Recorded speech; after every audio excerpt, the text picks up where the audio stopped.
Hello, everyone. I'm Richard Fredericks, and this is Business Profiles coming your way on Channel 6 and YouTube. And the guest today is a good friend and a great guy and a musician in his own right, Mr. Ron Romero, founder and president of the great new downtown rock and roll museum, the Illinois Rock and Roll Museum, right on Cass Street in downtown Joliet. Ron Romero, are you there somewhere out there in the clouds, someplace where I can talk to you? I am. And you said just the way I wrote it. That was beautiful. It's great. Ron, we've got so much territory to cover, but I do thank you. I know you're one of the busiest guys around, whether you're sweeping, shoveling, nailing, painting, directing, all of the above, and then some more as you do as you work on with all the great volunteers and fantastic staff and great board that you have as well. Let's tell the folks. Give them a little bit of background, a little bit of history, a little bit of bio on just what this Rock and Roll Museum is all about. The Illinois Rock and Roll Museum in Joliet. So let's see, where do we start? A few years ago, we thought we were going to take it to another local museum as an exhibit, but it quickly outgrew the possibilities there, and it was suggested that we become our own 501c3 nonprofit, find a building, and create our own museum. And that's what we did. We found a building, 9 West. Originally, it was the White Store. It was then the Goldblatt Brothers at one point. And then it became Buy Right Furniture on Cass, just right behind Joliet's and across the street from the Forge. So we bought that building in September of last year, 3 stories, 15,000 square feet, plus a lower level. So that's where we're at right now. Great building, great history. And just a little bit aside here, Saul Garcia, who's our producer, up on that 3rd floor, there was a gym and a boxing ring. You should have seen him in his day. I'll tell you, he was something else. He was the guy. He was the guy. All right. Well, we've got something special. And it comes up every single Friday in downtown Joliet. And then we'll go to the museum. But first, let's go outside for entertainment somewhere in downtown Joliet.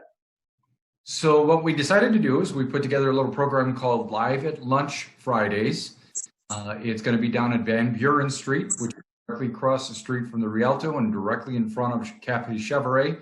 We invite all our friends to come down to downtown Joliet and stop at one of the fine restaurants that are down there, pick up lunch, bring your lawn chair, and socially distance from everybody else, put your chair up and watch our concert for the afternoon. It's a solo, a duo, or a trio acoustic concert, kind of low key. You won't see a big stage. You won't see a big PA system. It's just going to be something nice during the afternoon for people maybe to come out from the offices or come downtown and enjoy the day with us.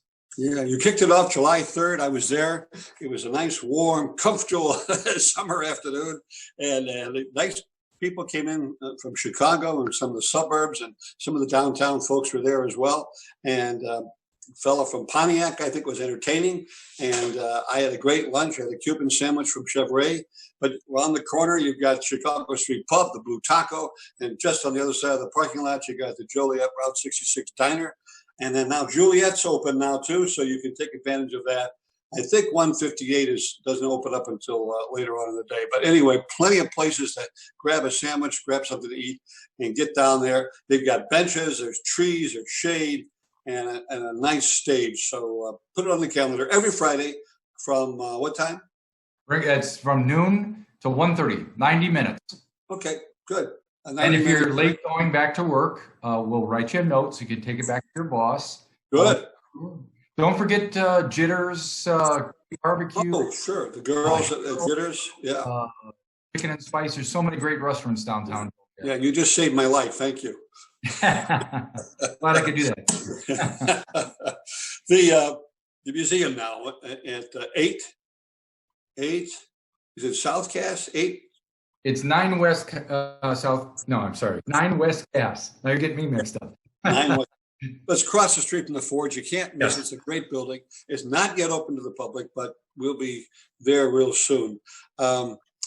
So there's every day you go in there, and we had a meeting. The City Center Partnership had a meeting over there with some of your board members, and to see the progress that was going on at the museum. So just kind of catch us up with kind of what's happening on the inside of that museum.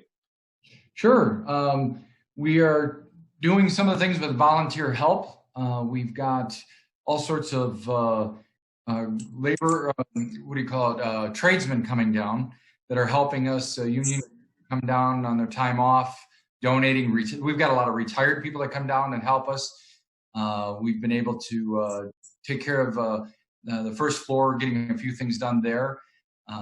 We're still fundraising to help us get the big stuff that we need to do. And so every day we're down there, there's some project. I was just down there today. I had an old friend of mine who does tile come in today. And when you walk past the front of the building, you'll notice that there's two windows on either side of the doors that now have black and white checkered tile in there, very rock and roll. So there's something going on. We've had, I have to give a shout out to ServPro of Joliet, who's done a lot of work for us. Omega Plumbing, who's been down there. Jerry's Lock and Glass from Morris have come down and replaced glass that's been down there. I know I'm going to forget many people. We've had an electrician come down and put in some outlets for us. There's a lot of people that are making this happen. Yeah, and the fellow who is laying tile is representative of a lot of volunteers. He actually is one of your bandmates in the day. Yeah, back in the day, he and I played in a band. In fact, we had a good chuckle about that today. It was many years ago, probably 85-ish that we played together. A little reminiscent. But that's, we find people that are musicians that have a love for the music. We find people who have a love for downtown Joliet, want to see it, thrive again and be a part of that. We find all sorts of people to come down and help us. We're very, very fortunate, very thankful. Yeah. Well, one of the iconic radio broadcasting personalities, engineer, manager, owner, so many different titles through the years, and he's well known in the broadcast industry throughout the Chicagoland area. And that was Lane Lindstrom, and his lovely wife, who's widowed now. Lane has passed on, and Lane had I would call it a warehouse full of stuff that he has gathered over the years. And will you tell a story about what we now have at the museum? So, Lane, as a lot of the guys in the business know who he is, because he was a guy that went around and installed or repaired a lot of the radio stations in the area for many, many years. He had his own radio show as well. For many years, he collected all sorts of things. He must have 1.5 million parts in the building down in Pontiac, Illinois. And he passed, as you mentioned, last year. His wife, Shelley, called us and said that she had some things for us to donate to the museum. One of the nice pieces is a 1953 Seaberg jukebox that is functioning up and running, and we're going to load it with all sorts of Illinois music because we've got plenty to put in there. The other thing that she put in there was that she donated to us was the complete studio. I believe it was Studio B of WAJP, which was here in Joliet. It was the first female-owned radio station in Will County, and she donated the complete radio station with all the gear from the 1950s. So the display will be from Airwaves to Internet, because Airwaves were the 1950s radio station that we have, and the other side of that display is our up and running radio station that we have going now to our Road to Rock radio.net. So you'll get a chance to see how it was in the 50s and how it is now. I have a story for you, Ron. I just thought of it. We were talking earlier on the radio station. Al Pollard and his wife owned that radio station, but they were also on air too. And Al was an engineer, and he and Lane knew each other. And they had the tower, just maybe a half a block off of Ruby in Joliet. And that was a huge tower there. And when they first put the station on the air, we had all kinds of complaints from people because their signal was going through the TV sets. and the way I was told that Al would go around and wrap aluminum foil around some of the antennas and fix the problem with a little bit of aluminum foil. They were a wonderful couple and a great kind of pioneers of that was FM. at that time. You could hear it all over the place. I'm not too sure that wasn't a 50,000 watt station, because it could be heard in Naperville and all south, actually all the way into Indiana. Let me do this. We're going to do a little tour of the museum as well. But once again, and somewhere that producer will be showing roadtorock.net, and he'll be showing some graphics and all those kind of good things. I'm sure he'll do that for us. Won't you, Saul? Despite the fact that I said you were upstairs in the boxing ring. Downstairs, the lower level, some of the Joliet people may remember that was the place where the guys played with trains. We had a train display, which, by the way, was as good, if not a tad bit better than the one in the museum in Chicago. It was fantastic. The guys did a great job down there, but they're gone. And in their place, what do you have down there, Ron? So we're going to do a couple of things down there. The first thing is that we're putting in a music studio to teach students down there. We're bringing in a gentleman by the name of Mike Arturi. He's the drummer with the band called Lovin Spoonful. You may remember a few of their songs that they sang back in the 60s, 80s. Welcome Back, Cotter, if you remember that TV station. They did that theme. Mike is the drummer with that band. And for the last 10 years, he's run a company or an organization that's called Universal Music Center. And what he does is he brings music opportunities to students who may not normally have a chance to take music lessons, takes it out to schools, to senior homes, to corporate events. And we'll have a little area down there for the teachers and students to work together, and a performance venue down there for the students to do their recitals as well. On top of that, we're also working on our little TV station, our streaming TV station. We now have the radio station at roadtorockradio.net, but we've got all our gear that's been donated to us so that we can do live broadcasts with multi-camera shoots and all sorts of things that would come to you through social media, YouTube, Facebook, Twitter, all that good stuff. So those are the two main components downstairs. We're real excited about that. Yeah, and it's beautiful down there. I mean, you didn't have to do much remodeling at all or renovating down there. It was just like a turnkey operation in the lower level. And that's Mike Arturi, former drummer of the Lovin Spoonful, and he has a successful business model. I mean, this isn't just some guy putting some things down on a napkin and say, "Hey, Ron, I got this idea." This is a true, meaningful, successful business plan, and it'll be great for students. I might add, well, I'm going to ask you the question. All ages for students, right? They're not just high school. Yeah, absolutely. You know? Absolutely, yeah. And we're going to teach not only music instruments, but music-related programs. Somebody may want to come in and learn how to run sound or how to run lights, talk about booking, maybe talk about songwriting. We'll have different types of seminars and master classes. And, one of the things that we've talked to people from JJC and also from College of St. Francis is they both have music programs, electronic music programs or business programs. We hope that we'll be able to invite people in for a 2 or 3 day seminar.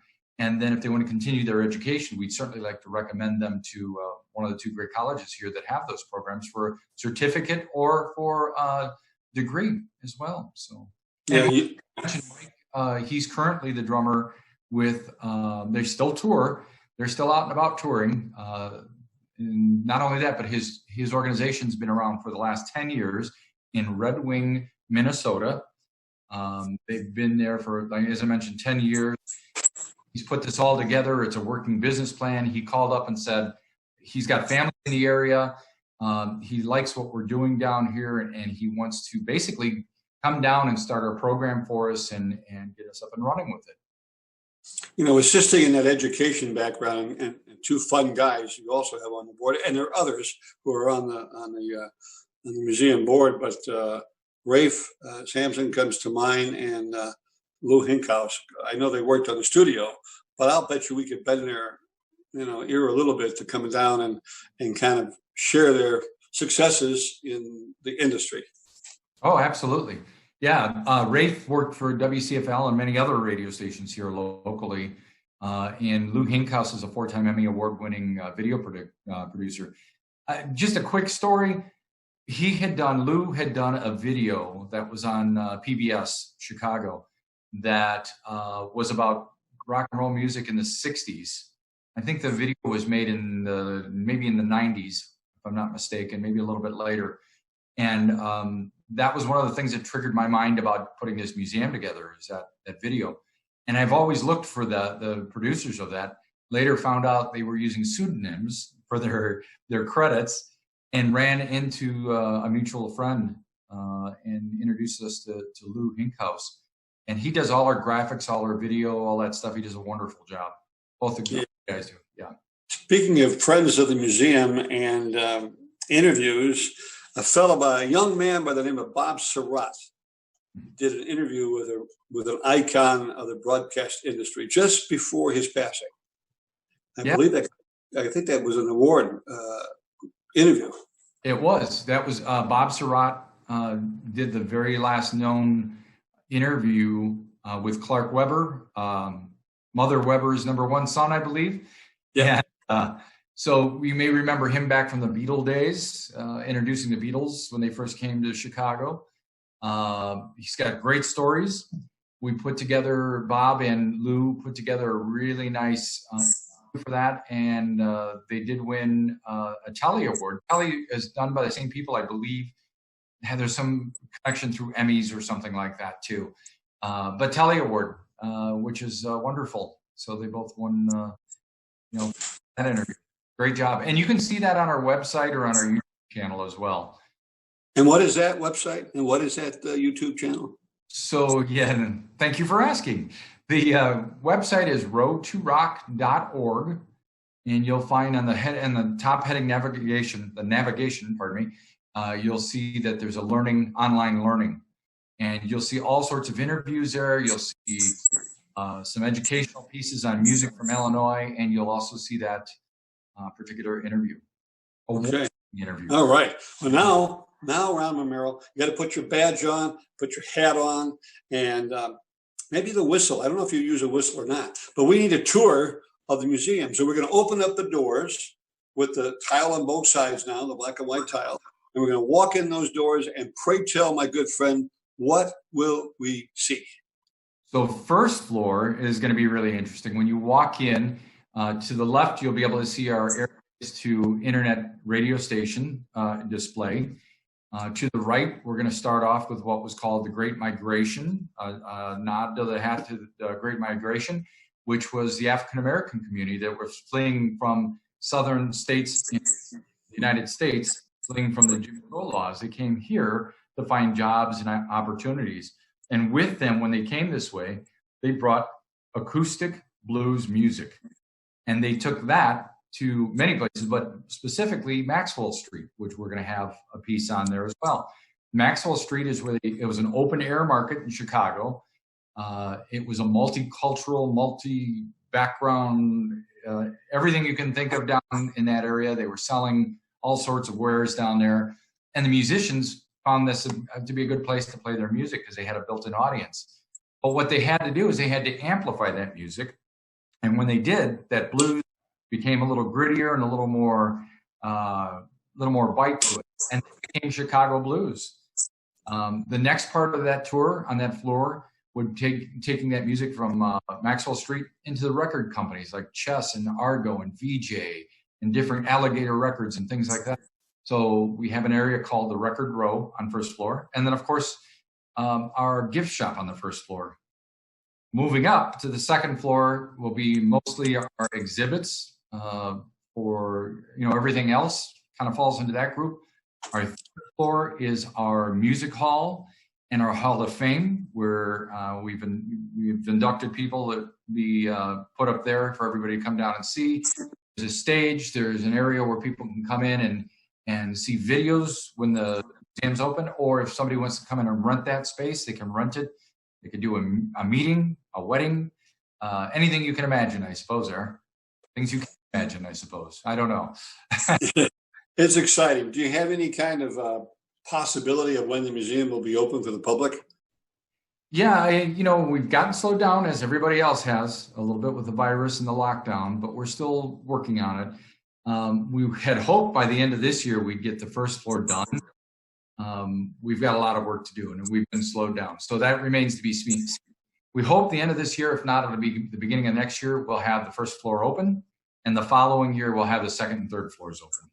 Okay. I'm going to revisit this when we're finished with the interview, but let's use an opportunity right now because we'll talk about donations, the types of donations, financial and other in kind, and how people can help. Even if you have a skill out there and be a volunteer, so take that tour cap off and put your help us hat on.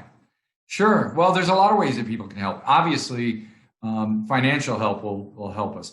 And I do want to say that it's intended to honor music. It's intended to nurture new musicians from Illinois and all that. But it's also intended to help the city of Joliet. We want to be an attraction. People are going to come from all over the world. We've gotten calls from literally all over the world for people who want to schedule time to come to the museum. So we know we're helping to do improvements. We're improving a building downtown as well. So funding helps tremendously. We have a webpage that you can go to and donate there, roadtorock.org, because I know you're going to ask. So people can go there and donate. But certainly if there's any tradespeople that want to come in and help, we're still looking for flooring. We're still looking for doors to replace a few doors. There's some electrical work, all that kind of stuff. But also if you have networks of people that you could introduce us to, maybe somebody that's a touring musician that could help, or possibly somebody who would be a philanthropist here in the area that would help us meet our financial goals. Any way that you can help introduce us to people as well. Certainly, if anybody has any type of artifacts for the museum, we'd love to hear from people too. Yeah.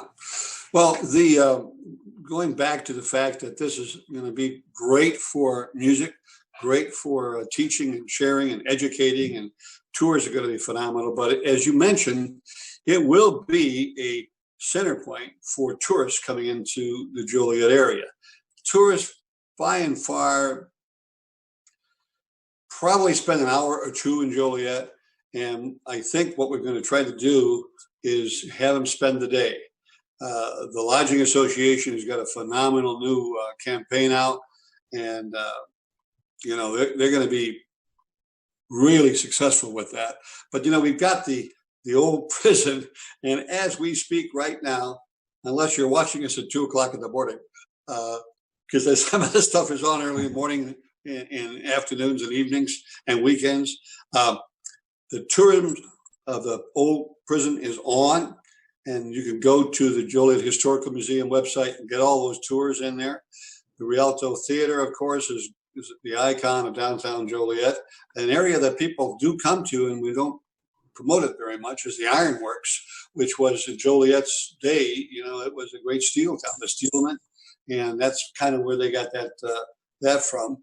And there's just a lot here, the architecture of Joliet and where we're located. So it is the third largest city in the state of Illinois. And you're just a few steps away from that crossroads of mid-America, as you mentioned earlier in the interview. Now, last year, at about this time, we began to have some conversation about an exciting event that we were going to take place. And the board was discussing about what you just mentioned upstairs is going to be the Hall of Fame. But at that time, we thought, well, we got to do something and maybe get some kind of a protocol or a process to vote in Hall of Fames and maybe have it some kind of an event. So there, Ron Romero, I've set you up. Go for it. Yeah. So last year we started our Hall of Fame process. It's our very first year of doing this Hall of Fame process. We had over 4,000 people visit our website. Out of that, they made 800 unique nominations for people who could be in the Hall of Fame. That went to a committee then who had to verify that those people were eligible and had to choose 21 people out of that 800 for the first ballot. And then finally, when we created that ballot, the ballot went out to our charter members, and the charter members voted to see who was going to be inducted into the Hall of Fame. And out of that 21, there were 7 people, performers, I should say, which were the band Chicago, Cheap Trick, REO Speedwagon, Ides of March, Buckingham's, Muddy Waters, Buddy Guy, and then a couple other well-known music industry people, Dick Biondi, Larry Lujak, WLS Radio, and Chess Records were also in that first class. Our plan was to have an induction ceremony March 29th, and as everybody knows, the world kind of got turned upside down a little bit. It remains a sold-out event, and the good news is that we think we're going to be able to move that to another venue, much larger venue.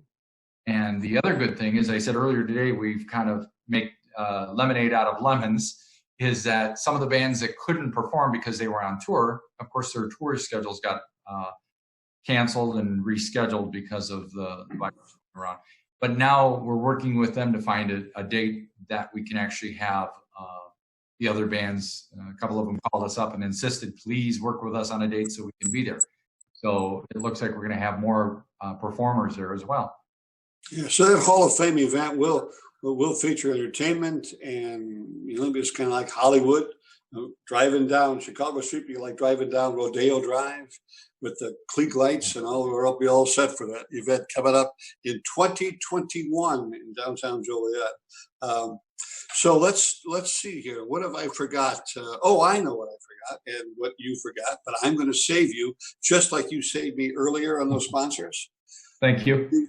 I'm not going to ask you to name all the board members because you don't have that list right in front of you, unless you could do that. But there was one member. Probably make that happen. Okay. But the first name that I want you to mention is somebody by the name of Patty. Oh, you are extremely instrumental with this. So Patty is my wife, who has been very patient and understanding and putting up with all me coming home late and working on weekends and doing all that good stuff. She is our secretary on the board. Chris Freese is our treasurer, works for a local bank. Also, let's see, Debbie Jo Erickson is part of the Route 66 group. That she helps us with some of that connection with the Route 66. House you mentioned already, who's on our media team, and Rafe Sampson, of course, is on there. And let's see, I'm almost there. Here we go. So let's see, I got to scroll through here. Chris, Patty, Dave Whitemeyer. Dave just joined our board. He works with a company called Lucy Creative, and they do museum design throughout the United States. They have a presence, throughout the United States. So he just came on. Lance Towser is an interesting gentleman who came to us from the Illinois State Abraham Lincoln Museum in Springfield. Lance is a musician, had interest in what we were doing. We're actually going to be working with the Abraham Lincoln Museum for an exhibit that they're doing in 2021. So we're very excited about being able to do that. Scott McMaster is economic development in Crest Hill.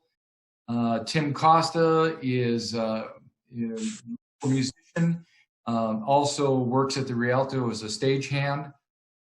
Julia Alexander, I'm sure many of you know, she's got a program on Channel 6, I believe. Alita Finney works with the public. Rafe Sampson, a radio guy.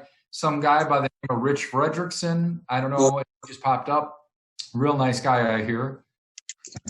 I don't believe everything you hear. Yeah, that was a rumor you started, right? Andy Carey is on board with us from Shorewood. Lisa Rauchi, Eric Schelling, Tully Garrett, Sandy Giretti, Larry Williams. And I got to mention 2 other guys that are on our advisory board. Peterick, who founded of March, and also the band Survivor. And finally, Bob Serrata, as you mentioned earlier. Bob Serrata is well known for being on WLS back in the day, but currently on WGN in the mornings. Yeah, and great guy. The one thing we don't want to forget as we kind of get closing here with the interview is there's an opportunity if you like the whole concept, the whole idea, you're excited about the Illinois Rock and Roll Museum. How about going online and ordering some merch? How's that? Oh, I like that. We can do that. If you go to roadtorock.shop, you'll take you right to our online store. And that has t-shirts, mugs, keychains, a few trinkets here and there. It could be your virtual vacation, and you could, Perfect. Get some swag and send it home to. Well, you would be home, so it's not like you're bringing anything home. So, well, Ron, it's always a delight. Now, seriously, now, have I forgot anything? We might make sure we dot all our I's and cross all our T's here with you. I'm personally excited, and I know the city of Joliet is excited about having this museum. The City Center Partnership is excited. They had their meeting, and I hopefully will be helping out as well. And if you are watching this, whether it's in Poughkeepsie or New Jersey or wherever you may be, it's the Illinois Rock and Roll Museum. We're going to put all that information because our good producer, Saul Garcia, will put all that stuff on so you know where to contact Ron and how to get to the museum when the day comes. It'll be 2021, but we need your help, assistance, undergird our progress here with the museum. Ron Romero, thank you so much for all you do. And remember, Fridays at noon, party time in downtown Joliet with live lunch. And we'll see you there, actually, on Friday. Ron, thank you so much. And this has been Business Profiles with Richard Fredrickson on JCTV Channel 6. Thank you, Rich.